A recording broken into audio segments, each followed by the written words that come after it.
Hello everyone, it's wonderful to know you are right there waiting to watch Joyasonye live here on Kaftan television. I am happy to know you're there, and as usual I have brought to you something that's very important. Today we'll be discussing fire, and the federal government has pledged to reposition the federal fire service for better service delivery and prompt response to disaster.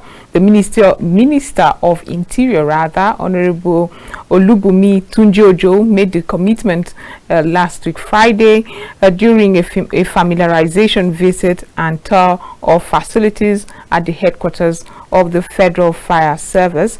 With this renewed hope agenda of the president, how can the fire service be repositioned as is being promised? What is that response time that indeed we can start holding the federal fire service to? When it comes to manpower, which is one of the things people have been asking, do they have enough boots on the ground? Are they also going to look that way? We'll be discussing all of this on today's edition. And in the studio with me to do justice to all of this is Paul Olobo, National Public Relations Officer of the Nigerian Federal Fire Service. Thank you so much for being part of the program.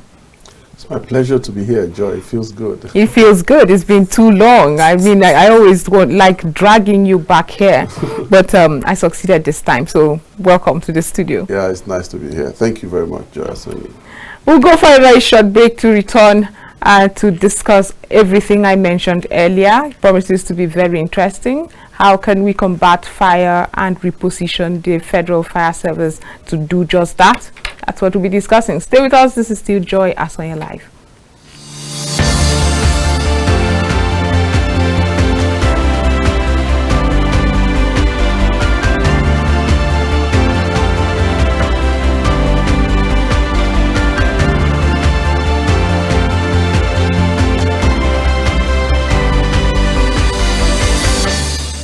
Welcome back from that. Like I said earlier, repositioning the Federal Fire Service for the kind of delivery that Nigeria is ripe for. Okay, Barrister Abraham, again, welcome to the studio. Let's talk about the body language of this renewed hope that has started. I mean, how are you? How is it? Is it cascading yet when it comes to these reforms and these new energies that seem to be reverberating everywhere? Yeah, well, simply put, I think it's cascading. We're beginning to feel the impact of the Renew Hope agenda, and the Honorable Minister of Interior, Honorable Dr. Olubunmi Tunji-Ojo, very energetic, very intelligent young man, has again reassured the service of the President's commitment to the protection of lives and property through repositioning the Federal Fire Service for fire and other related emergencies. I mean, is this the first time we're hearing this? I mean, when a new minister is brought on board, is only expected, and some of us just roll our eyes. What's different this time? Well, what is different this time is the minister, immediately after being sworn in as minister, he invited all the service chiefs, but I'll speak for the Federal Fire Service that I represent. He invited the CG of the Federal Fire Service along with that service chief for an on-the-spot assessment and briefing of the state of the service.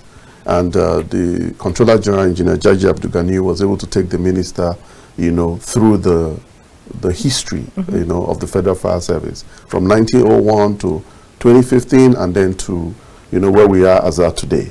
Interesting for Nigerians to note is that the Federal Fire Service was actually an offshoot of the Nigeria Police Fire Brigade, and then in 1963, by Act of Parliament, the Federal Fire Service was established, right. And since then we have been rolling.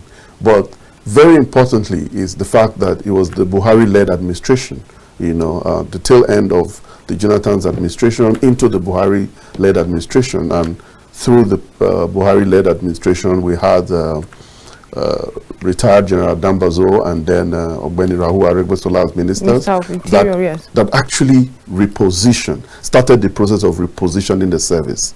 Before that time, we had 3 appliances, moribund, 1 in Lagos, 2 in Abuja.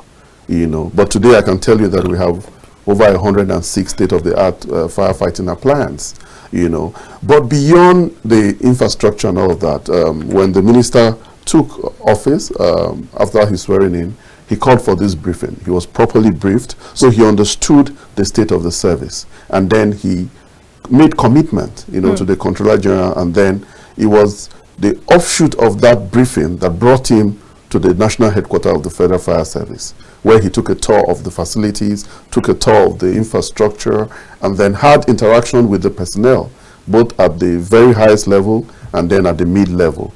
And then, and it was from there we could tell that it's not just a political statement when the minister says, look, I am going to reposition the Federal Fire Service for better service delivery.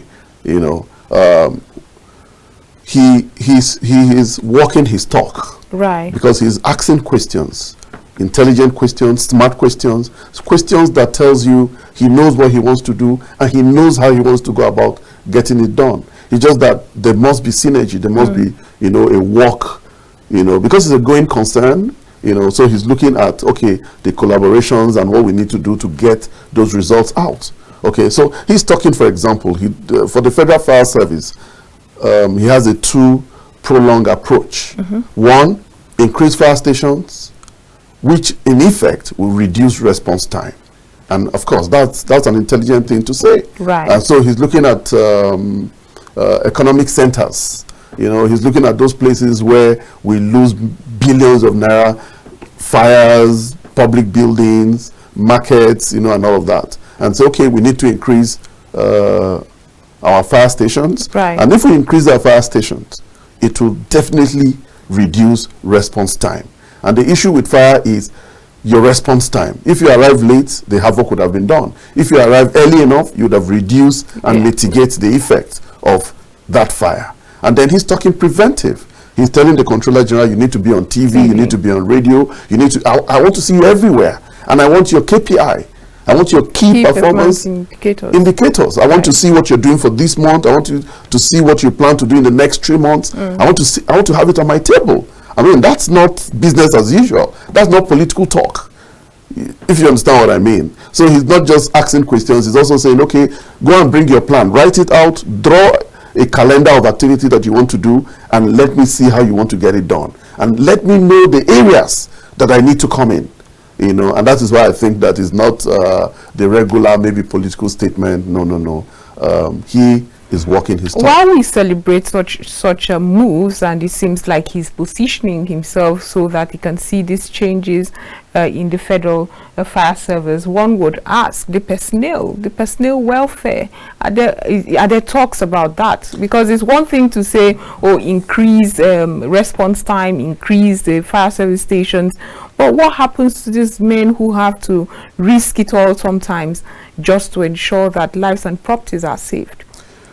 When the minister came to the service on a familiarization visit, virtually every officer in that hall, even his own entourage, was blown away by his attitude and disposition to the sacrifice. For the first time in the service, a minister looked at officers on the face and said, I want to tell you that I appreciate you.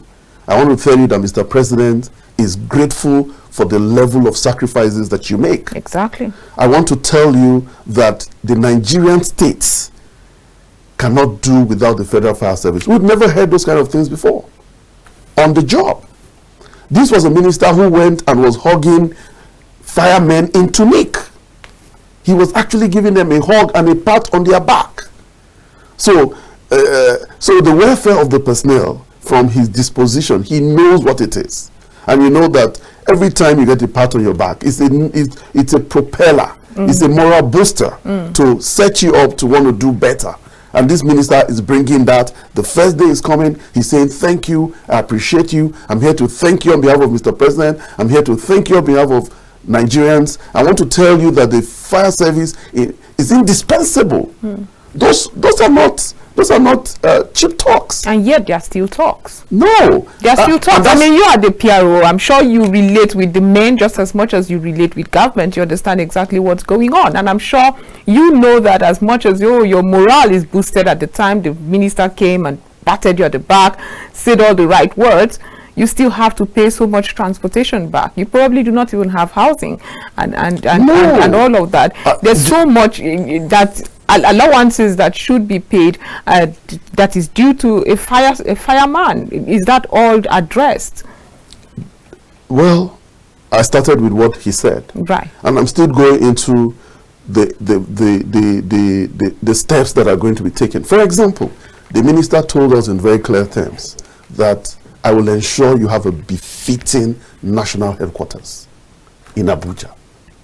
Joy, we started in 1901, but we still don't have a befitting national headquarters. And the minister said, look, I'm going to ensure that you don't just look good in your uniforms. I'm going to ensure you have a befitting office. That for us is a moral booster. And he says he's going to use the influence of his office, the might of his office, to ensure that that happens. That is by the side. The minister also said, okay, when the challenges of the service were reeled out, which include shortage in manpower, accommodation, a national headquarter, infrastructure gap, the minister said that, look, all of these things and much more, he is going to make sure he addresses it. And I think that he has the right disposition, okay? If somebody appreciates you, then the person will, again, want to know where you stay and how you're faring. Right. Like I told you, I've not seen a minister hug a fireman in tunic. That was my first time in this part of the world. He said, look, you guys are heroes. Thumbs up. We need those kind of statements. And coming from a minister, you know, to an everyday man or an everyday fireman who is just doing his own job. You know, it was for us much more than words. It was comfort. It was soothing. Joy, it was an enabler, and it was a morale booster across the rank. It's one thing to have more fire stations, but sometimes that does not really mean translate that the response time will be quicker. There was such a time, I'm not saying it's now. No, when you say, I'm not saying that it's now. Before you get there, when you talk about response time, it's a function of fire station. I agree with you. Do you get what I'm saying? Because if you have a fire station on your street or in your neighborhood, once there's an emergency and you call the national emergency number, we're going to turn out the nearest fire station to you. We've also had cases where there's no water, it's just the response you get. And I've always told you that but you must agree that this issue of no water or no we don't have diesel to has move. nothing, absolutely nothing to do with the Federal Fire Service. Maybe again we need to draw a demarcation between the Federal Fire Service and state fire services, or even privately owned fire stations. But if it has to do with the Federal Fire Service, we have nothing to do with water, no water, or we have nothing to do with we don't have diesels. No.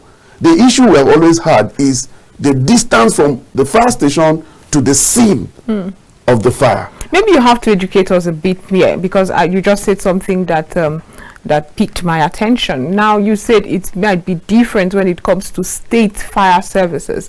So, you know, when there is a call, when there's a fire call, right? Okay, even if you call our national control room, that's administer, you know, fire calls across the country.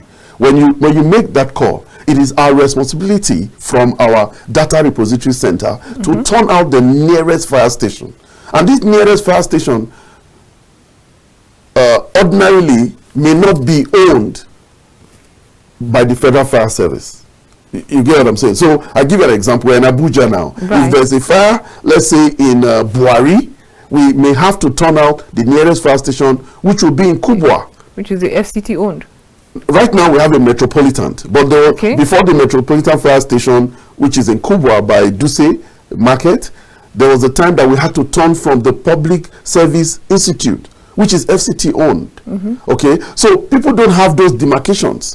When we get a fire call in a state, you know, in a local government, and the nearest fire station to that local government is owned by the state, we're going to turn them out Okay, when you see the pictures and the images and the tanks and the firefighting equipment we have at the Federal Fire Service, Joy, again, I must tell Nigerians, I must again let Nigerians know we have no business with no water or no diesel. That has nothing to do with us. We are repositioned to deliver, you know, on our mandate. Okay, whose mandate is it to ensure that even those state-owned fire service is repositioned? Joy, state fire services and the Federal Fire Service are on the concurrent list. Right. As much power as we have at the federal, that's what the state has. You get what I'm saying? And it is not our responsibility to fund them, fuel them, or provide water for them, as the case may be. I'm not saying that state fire services go about without diesel or water. That's not what I'm saying. I'm saying that if there's a mix-up and they say there's no water or there's no diesel, it has nothing. It might not have been the Federal Fire Service. No, not might. It has nothing, Joy, to do with the Federal Fire Service. Okay. Now that you have cleared that up, because I needed, and I'm sure a lot of our viewers right now are happy to get that clarification. So how can we ensure that this repositioning indeed happens and it's not just talk? Like you said, talk is cheap. We're in the media, for instance. How can we put fire, because I'm all for fire, even though you quench it. I'm all for fire to get that development that is promised. Yeah, Joy. Well, like I said, KPI is an international way of measuring performance. Right. And the Honorable Minister have said, I want to see your KPIs. I want to see your plan. And every month, every 2 weeks, every quarter, you must come and brief me. That in itself is I'm talking about strategies for implementation here. That's that I want to personally, because you know me, I am very interested in the firefighting. So I want to personally follow with the key performance indicators. So when do I start seeing strategies being rolled out? What are the indices that will make me know that this was not just... for example, right now in our station, we have 15 Ford enhanced rapid intervention trucks. That's what I like to hear. Yeah, 15 of them. More are on the way. Why the 15 rapid? The essence for the rapid intervention is so that we can draw closer to the people, closer to the markets. Now, the markets that we have, a lot of times it's difficult to maneuver with the very massive fire trucks. So the rapid intervention trucks are actually supposed to be positioned in a way that they can actually easily move. Now, when you say, oh, what are the other strategy? I told you repeatedly, the minister said, I want to see you on TV. I want to see you on radio. I want to see you in marketplaces. I don't just want to see you, I want to see your plan. Exactly. And I want to see how you have done it. I want to see pictures. Okay, those are strategies that in the coming days you're going to, see them. When those 15 rapid intervention is gone out, more will come. And the essence is that again and again, we're going to begin to have, he also promised that the issue of inadequate manpower, he's going to work on it. So I hope that in not too long from now, we're going to increase our manpower. The essence is that when you have fire stations, you need men to man it. He talked very extensively on training. That's another area, that he's very excited about. He talked extensively on training. Train the workforce that we have, train the workforce that we're going to get, and other things. But beyond all this that I've said, we have a kind of renewed energy. In the said visit, the minister also promised contractors. I know that some of you, your payments have delayed and all that. Be rest assured that I will take it up and ensure that all debts, are paid. Because I just want to see everything moving. Okay. Then now let's go to budgetary constraints. This is big talk, and some of us who watched that the minister talk at the time during that visit, we were concerned. Can Nigeria fund all this big talk? It seems like we're speaking from a bubble when other sectors seems to be struggling, and here are huge promises being made. Budgetary constraints, is it indeed something that is legitimate for people to be concerned about? But we don't have enough money. We may not have enough money, but we have a minister and a controller general that are dynamic, that are looking at innovations and other innovative and creative ways to drive the service. Such as the Federal Fire Service, how can you innovatively drive it without funds? No. Okay, Joy, I give you an example. Okay. We're looking at high economic points in Nigeria, major markets in Nigeria. Okay. Federal Fire Service, if we take the initiative that the minister is bringing, we go to those high economic points and create a station, a fire post. Okay, with the fire post come the rapid intervention truck. Are you with me? We provide the manpower. I am sure that in that hub, that economic hub, the various associations and groups we're engaging them. Okay, that's creativity.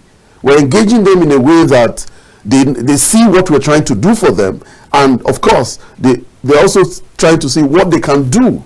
You understand? And note that fire stations in Nigeria are owned by the federal government, by the state governments, by local governments, and also by private individuals or private organizations. So we have started drawing a roadmap that we're going to be engaging estates. Okay, very recently the president of the Institute for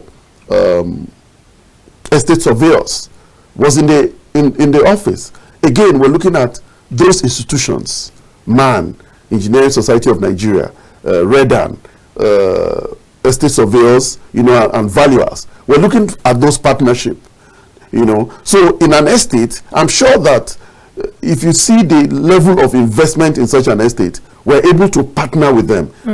So government may not be able to fund everything, okay, but at least we are creating a platform that people can take off from. Today, the Controller General hosted the commandant of the Defense Intelligence College.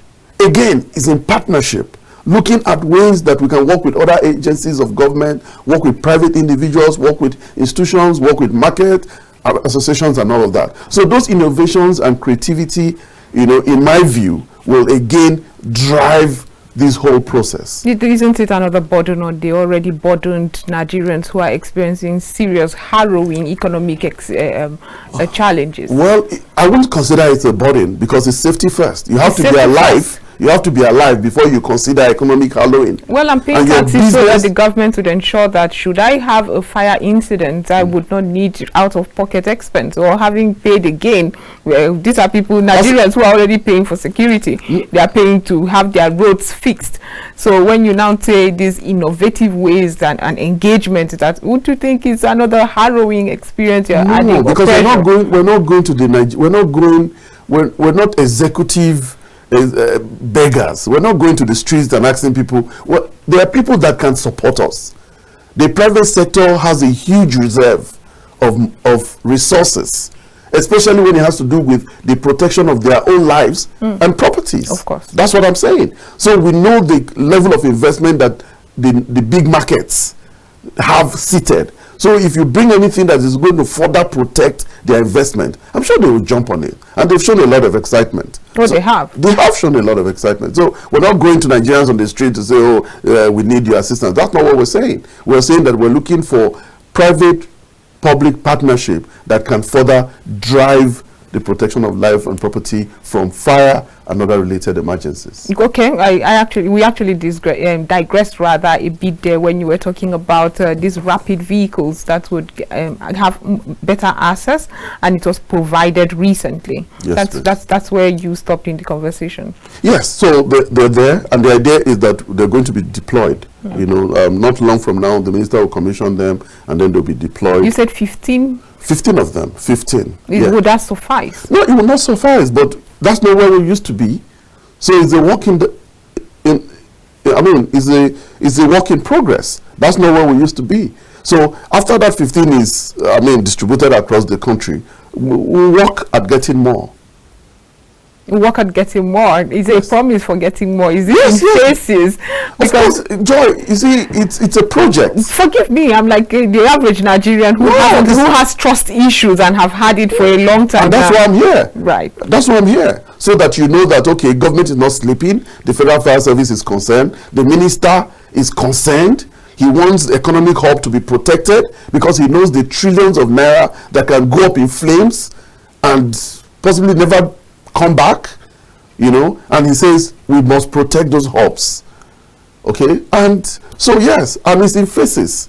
We can't do all of it in one day. Right. Remember, we started as an institution in 1901, and now we're in 2023. There was a time we had 3 appliances. Today we have over 100 appliances. There was a time we had no ambulance. Today we have over 20 ambulances. Basic life support ambulances. There was a time that we had no data repository centers. Today we have data repository center across the country in all the 6 geopolitical zones. There was a time that we had no training school. Today we have a National Fire Academy in Sheda. We have an annex in Lagos, and we have one in each of the geopolitical zones. There was a time, I mean, we had no water tenders. Today we have well over 20 water tenders. So there's improvement. There's a huge improvement. Okay. Well, we've gone half hour into the conversation, and it's time to go for a short break. Like we're saying, we've been discussing fire basically and how we can reposition the Federal Fire Service of Nigeria. We'll be back after this short break. We still have so much to discuss. The attack on firemen. How can we increase the awareness so that you and I know that they are but heroes? We'll be right back.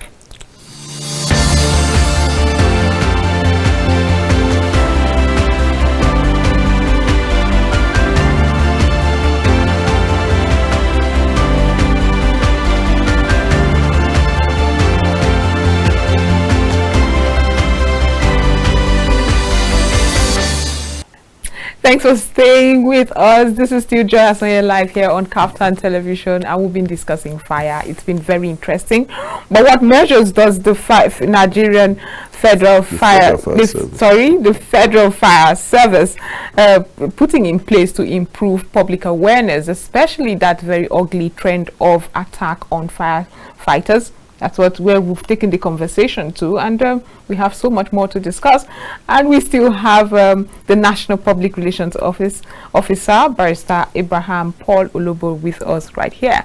Again, I thank you for staying with us and giving us all the many improvements and the repositioning of the Federal Fire Service right now. Thank you. But like I said earlier, the awareness on that ugly trend of attack on firefighters. Very ugly, Joy. We are saddened when firemen turn out to carry out their legitimate duty, make sacrifice to protect Nigerians from fire and other related emergencies, and then the same people that they go out there to protect turn around to assault them, obstruct them, as the case may be. And it's worthy to note that we are also not sleeping. Not too long ago, we ensured the prosecution of one of such hoodlums. Oh, that's good. In Oyo State.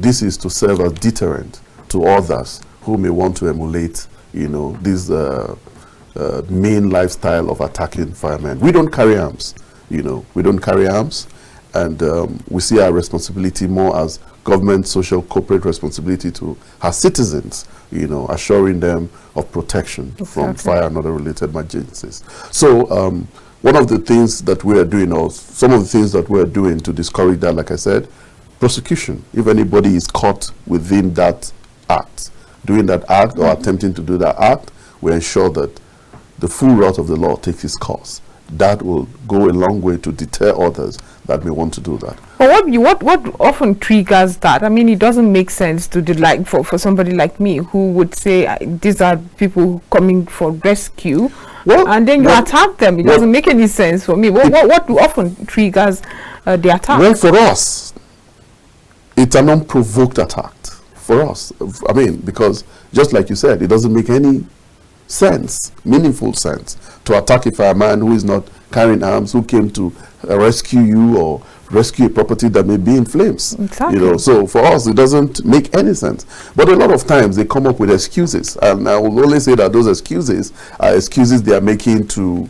I mean, they are no excuse to crime. Firstly, they are no excuse to crime. If somebody steals and says because he's hungry, he's not going to exonerate the person. So what excuse will you bring to attack to a defenseless man who had come to do his civic duties, right, you know, that you owe to government and owe to you? But a lot of times they come around issues majorly Nigerians may not have note. A lot of times when our men are attacked, they are attacked in very rowdy places, especially markets or public buildings. And I think, and our investigation has gone a long way to show that some of these market fires or public building fires, you have just by the sideline hoodlums and others who may want to go in there to steal. And so when firemen come, you know, they see the firemen as trying to obstruct them from carrying out their own plan. Activities. You know, so in return, they now begin to attack, and then they hide under several guys. So a lot of times that's what happened. There was a case in Port Harcourt. There was a market fire. Firemen turned out there. They got there, and then the next thing they saw people coming out from the market with machetes. How do you explain that?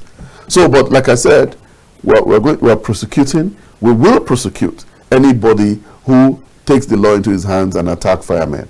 That's one. Another thing we're doing is enlightenment. We're beginning to talk to community leaders, youth leaders, religious organizations, market leaders, and amongst others, to understand our roles and our responsibility.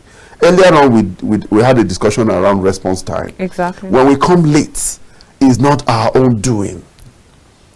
Okay? It's when we get the call, when we get the fire call, that we mobilize and move. So sometimes the call don't come on time, or the fire station is a little farther from where the incident is happening. So when we come late, it's not because we want to come late.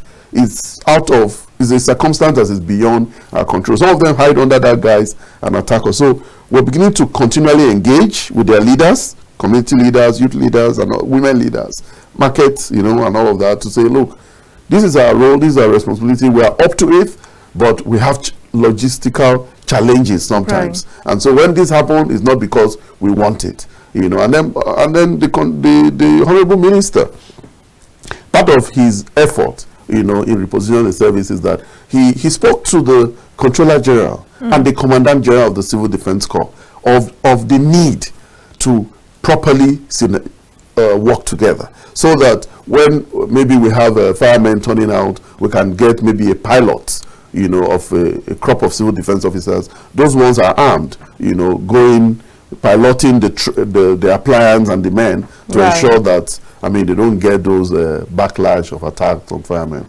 But it's very saddening. And the Controller General, everybody in the service is saddened when the fireman is attacked, because they are unprotected. They go out there to save lives and property. They're not the ones who set those buildings on fire. Exactly. You know, and they are putting their own life on the line. So they're heroes. They should be encouraged, you know, every time they turn out for fire. These collaborations you're talking about, how has been the reception? Very receptive. I know that the Controller General of the Federal Fire Service and the Commandant General have set up a technical committee, because they need to work the details. You know, it's not just an Abuja thing, it's across the country. So they've set out a committee, the head of federal operation, ACG Mazo Tambari, along with his colleague at the defense, the Nigerian Civil and Security Corps.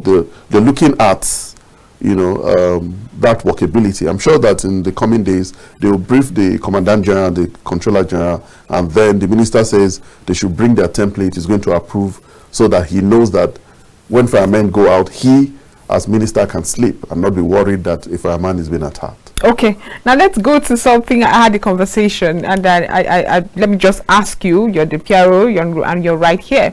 When should I call the Federal Fire Service? Is it only when there's a fire outbreak? What are those incidences that will make me call you? Our mandate is fire and other related emergency. We are the #1 respondent when it gets to emergencies. Okay. Do Nigerians know this? Well, as many as are listening to me will know this, and of course, People are beginning to become aware.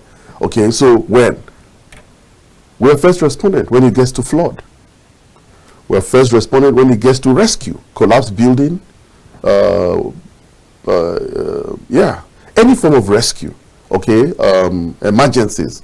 Once it has to do with any emergency, a child falls into a well, an animal falls into a well, it's our responsibility to come there and rescue. So it's not only fire, that's why we say fire and other related emergencies. We also have the ambulance services. Nigerians may not know, we have the basic life support ambulances. For example, when the collapsed building in Gariki, we were the first respondent, we're there. We're the one that were able to evacuate, and took the people to the hospital, even before any other person came. Okay, so when a car is accidented and somebody is trapped in it, we are the ones. We come and, people are held in confined space. It's our responsibility. We have not experienced maybe landslides and volcano eruptions and all of that, but the Federal Fire Service, we have not experienced wildfire in this part of the globe. It's still the Federal Fire Service. Ready. Should that happen, of course. But let's talk about the flooding that has been happening in parts of the country right now. Would you say that you have done a good job in response to that? Firstly, especially for this year, we're still in the point of a lot of it now is around advocacy. So we're collaborating with the humanitarian ministry, with NEMA, because a lot of it for now, and then the state governments, a lot of it now is around advocacy, so that those that are in low water areas can be evacuated, before any incident. Before the incident, because of course we're expecting that the rains are still going to come in very torrential ways. So for that advocacy, we're doing a lot of that. And then, of course, our men, the controller general has given marching order to all the zonal controllers. Our men are on red alert. Right. If anything happens, we have divers. And it's a responsibility to go in there and do the rescue. But most importantly, we're looking at prevention. Okay, because whether firefighting or flood rescue or entrapment, it is cheaper, it's safer, and easier to prevent than to do this actual firefighting and rescue. I mean, you just talked about having to evacuate people, especially in those points that have been highlighted. But is it often easy? I know how difficult it is sometimes to move people from their dwellings. Yeah, and that's why it's a collaborative effort with NEMA, with the humanitarian agencies, with... So how has it been really? Because you move them today, that you see them trickle back there afterwards. Joy is not going to be a one-size-fits-all situation. Right. People are attached to their local lands or family inheritance, as the case, or trade. Some people stay in riverine areas. They have a trade that is around the river. So telling them to move, but all of that. But I can tell you that a lot of efforts and, of course, reorientation and advocacy are going into it. Of course, there's also a lot of what I refer to as handouts, trying so that to cushion the effects. Because if you move them from their trade zone, it's going to affect their business. So, but it's a huge collaboration. It's a huge collaboration between the Ministry of Humanitarian Affairs, the Federal Fire Service, NEMA, state governments, local governments, community leaders, international organizations, donor agencies, NGOs. It's a huge collaboration. But at least, if you recall, the experience we're having this year is not as worse as we have in previous years. Yeah. So for us, that's our key performance indicator. Now you keep talking about awareness, to mitigate it in the first place and prevent it so it doesn't occur in the first place. So what are you doing differently? What are those strategies you are now beginning to have discovered would work in creating that awareness for electrical appliances, just so that there is a very limited fire outbreak? Yeah. Under the leadership of the current Controller General, we started what we call the school outreach program. What does that do? We go and catch them young. Because when you talk, our research or our statistics in the office is also to the extent that a lot of the fires we have in Nigeria are electricity based kind of fire. Yeah. Okay, so we do a lot of reorientation by going to the schools. Okay, so across the country, we have what we call the school outreach. So firemen are deployed to go to schools, and talk to children, so they're beginning to understand and appreciate what they need to do around electrical appliances. Of course, we're also talking to community leaders. So that's a huge campaign. We also go to public places to enlighten people using megaphones and all of that, just to create some kind of sensitization using local languages, across the country, on radio, television, again and again to reorient and sensitize the people. Because for us, that's cheaper, as the case may be. And of course, we're on TV, we're on radio from time to time to also, talk to people. And then we discourage. We have a unit which is called the Inspection, Investigation and Enforcement Unit. That is the IIE. It's headed by an ACG, Oladuni, and they're across the country. This unit has the mandate of ensuring that people comply, with minimal safety standards or requirements.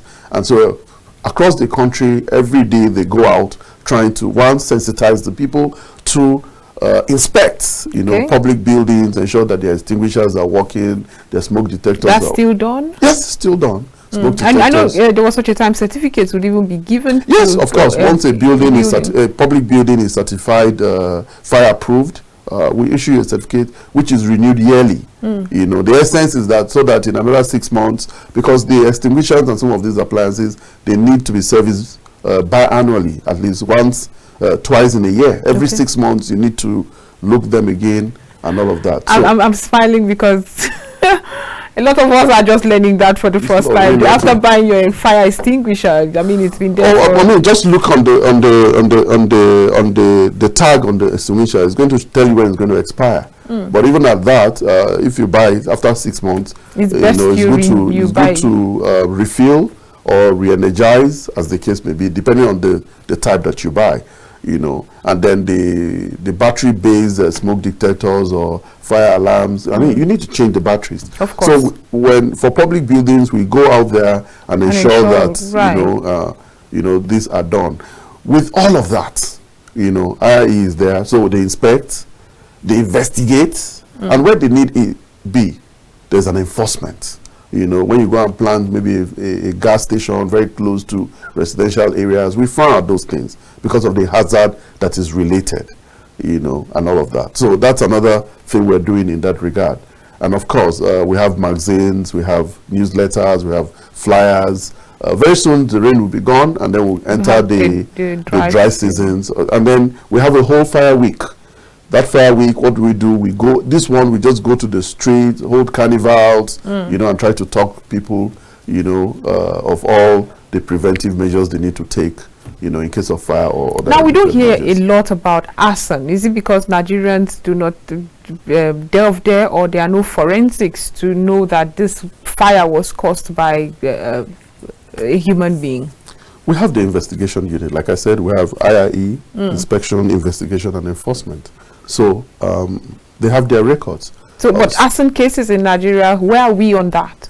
Well, we have not so many of them, but it's not our society is not that leathered, if I were to use that word. So we don't have a lot of it, because we don't have a lot of it, quite frankly. But of course, doesn't mean that arson is like a deliberate attempt to burn down something. We don't have a lot of that, except where they have communal clashes, the headers, those clashes. Then you see that houses and farm equipment or food were touched, but to the city, a lot of times we don't have those experiences. But do you have the forensic facilities or equipment or whatever it is to properly investigate, tell you the source of the fire, tell you the cause of the fire, and tell you when the fire started, tell you what type of fire it is? Wow. Yes. Okay. Now, the bush burning, which is part of what Nigerians use some use it to clear their farms. Others will say they are trying to pursue animals. It's a hunting expedition and all that. Have you been able to have enough collaborations with those stakeholders to ensure it comes to a minimum? Yeah, bush burning, like I told you, as the rain goes and we go into the dry seasons, then we have our fire safety week. It's actually like a anniversary into the full dry season. And you know, for bush burning, for purposes of game, like you said, hunting or farmland clearing and all of that, it's part of the country. It's not a national scenario. You don't have just certain regions, certain part of the country. So for the zonal controllers in those regions, they are in talks. And of course, our statistics have shown that there's been a lot of reduction in those activities, because we try to make them understand the implication. We're a global village, and global warming is indeed is coming. Thing, right. You know, so we're having less trees. You know, our forests are reducing. You know, and so we don't need to add to that problem. You know, and some of them are beginning to understand what we're talking about. Of course, it's also affecting them. The farmlands are no longer as fertile as they used to be, so burning it is also not going to help. You know, so they're beginning to understand that, and so with the fire week come those, and it's worthy to note that it's sectional. You know, of course, there's also a cultural part of it where people touch these places because they want to, you know, hunt games and all of that. But as we keep talking to them, they've shown a lot of understanding, quite frankly.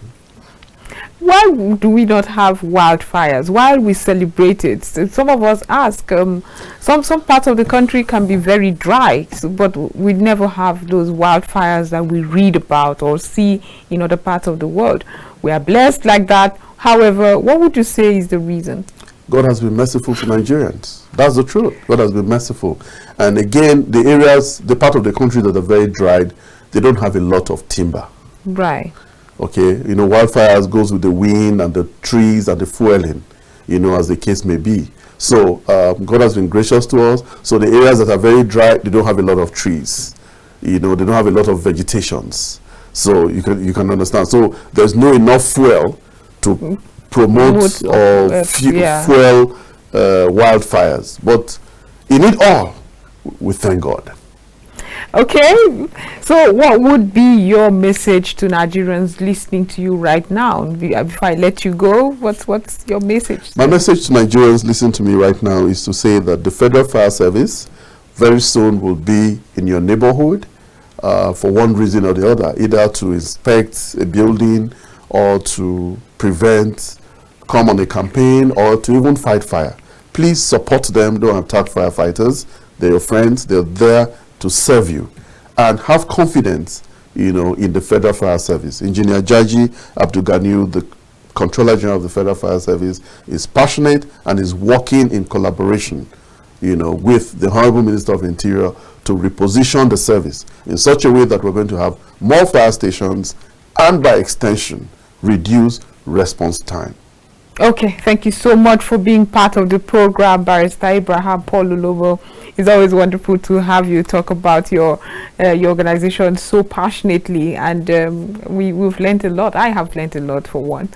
So we've been talking to the National Public Relations Officer, Barrister Abraham Paul Olobo, who has been with us on today's edition of Joyasonye Live. But this is where we roll down the curtains to prepare for tomorrow. Do have a wonderful evening.